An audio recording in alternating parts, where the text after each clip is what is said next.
So summer வந்தாச்சு, AC வாங்குற பிளான்ல இருப்பீங்க ஓகேங்களா? அதுவுமே பட்ஜெட்ல வேணும், ஆன் ஸ்பாட் டெலிவரி வேணும், ஃபாஸ்ட் இன்ஸ்டலேஷன்னா நம்ம வெங்கடேஸ்வரா பேசி சென்னை மூலக்கடையில் இருக்கு, ஆப்போசிட் சண்முகா தேட்டர். ஸோ 110 ஏசி எடுத்தீங்கன்னா ஸ்டார்டிங் ரேஞ்சு 26,990 கொடுக்குறோம்.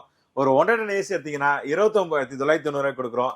ஒரு 110 ஏசி வாங்குற கஸ்டமருக்கு 34,990 கொடுத்து 10,000 மதிப்புள்ள சோஃபாவை ஃப்ரீயாக கொடுத்துட்டு இருக்கோம். இது கூட இல்லாமல் இன்வெர்டர் ஏசி எடுத்தாலும் சரி, நான் இன்வெர்டர் எடுத்தாலும் சரி, நான் இன்வெர்டர் ஏசியை பார்த்தீங்கன்னா 15 பிராண்ட் வச்சிருக்கோம், இன்வெர்டர் ஏசி 25 பிராண்ட் விட்டு வச்சிருக்கோம்.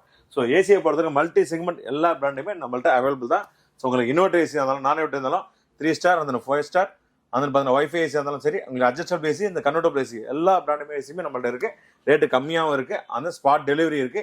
சென்னைக்குள்ள customer EMI facility 0% EMI facility இருக்கு. நீங்க ஓடாத துருப்பிடிச்ச எக்ஸ்சேஞ்ச் ஏசி நம்ம கிட்ட ஓடாத துருப்பிடிச்ச ஏசியை 5,000 ரூபாயிலிருந்து 10,000 வரைக்கும் எக்ஸ்சேஞ்ச் எடுத்துட்டு இருக்கோம். ஸோ நீங்க கரண்ட் பில் கட்டி ஒரு 8 வருஷம் ஆச்சு, அந்த ஏசி திரும்ப ரெடி பண்ணிட்டு 5,000 10,000 செலவு பண்ணிட்டு அதுக்கான கரண்ட் பில் எக்ஸ்பென்சிவ் போறதோட நம்ம கடையில் எடுக்கும் போது எக்ஸ்பென்சிவ் உங்களுக்கு எல்லாமே ரொம்ப பட்ஜெட்ல கிடைக்கும் ஏசி. அது இல்லாமல் கரண்ட் பில்லும் மிச்சமாகும். நீங்க ஒரு 3 வருஷம் ஏசி யூஸ் பண்ற காஸ்ட் ஒரு ஏசியை வாங்கிக்கலாம் நம்மள்ட்ட. முதல்ல பட்ஜெட் ஃப்ரெண்ட்லியா இருக்கும். வாங்க வெங்கடேஸ்வரா பேர், சென்னை மூலக்கடை.